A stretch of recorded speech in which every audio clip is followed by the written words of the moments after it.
Hey friends, and welcome back to another sit down and talk with me video. First of all, Merry Christmas to all those who are celebrating. Since most of you are probably on some kind of school break right now and might be struggling with balancing studying for post-holiday exams with enjoying the holiday fun, I thought I'd make a video about how much and how I study during the holiday season and share my tips with you. So let's get right started. First and foremost, the holidays should be a time to relax and spend time with our loved ones. However, I do understand if you're feeling guilty for not studying when you have exams coming up after your holiday break. In Germany, the semester continues after the Christmas and New Year's break, which means that my finals are coming up in the first week of February. So these 2 weeks off of classes are the time to get started with studying for my finals. For me, it's really important to find a good balance between studying and enjoying the holidays, and what I do or what helps me the most is make a study plan, and here's how I do it. So first off, I write down every single task that needs to be completed during the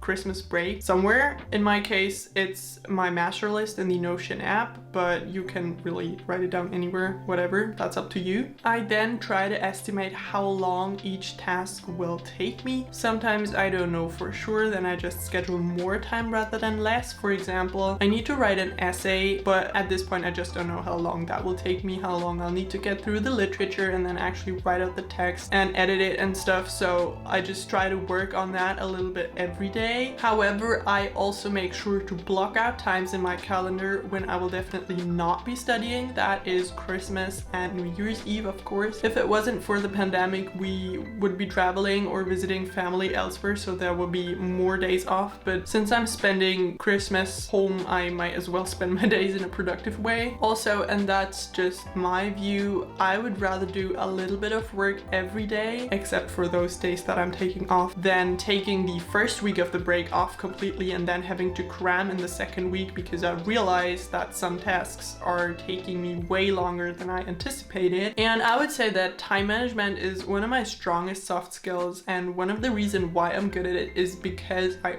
always start my tasks early. Now this year I'm not that busy in terms of studying for finals. I only have 2 written finals, 1 essay and 1 project that I know nothing about so far. But this time last year I was preparing for the state exam in February, so I had an intense amount of studying to do, and there are quite a few things that I took away from that experience. The first thing I learned is to really make time to take 2 to 3 days minimum off completely, period. Your brain, body and mental health will thank you later. And don't feel guilty about taking those days off, because if you make a study plan before and if you know you're going to be taking these days off, you can just schedule your work on all the other days that you designated to studying, so you don't have to feel guilty. You have the time to take those days off, so please do it. Another thing, you have to realize that you don't need to study all day in order to be productive. You can study for 2 to 3 hours every morning, every day, and then take the afternoons and evenings completely off to do whatever you enjoy, or vice versa, of course. And you can still be productive if you do a little bit of work every single day. And then of course, when all the holiday fun is over, it might be a bit hard to get back into your regular study routine. So here are some tips for how I do that. Number 1, I have a to-do list ready that I wrote before I started my study-free period, and that has all the items that need to be done. So when I get back to my desk after my days off, I start with the first task on the list right away. So I don't procrastinate by making a plan first, because it's already there. I can sit down and get right started.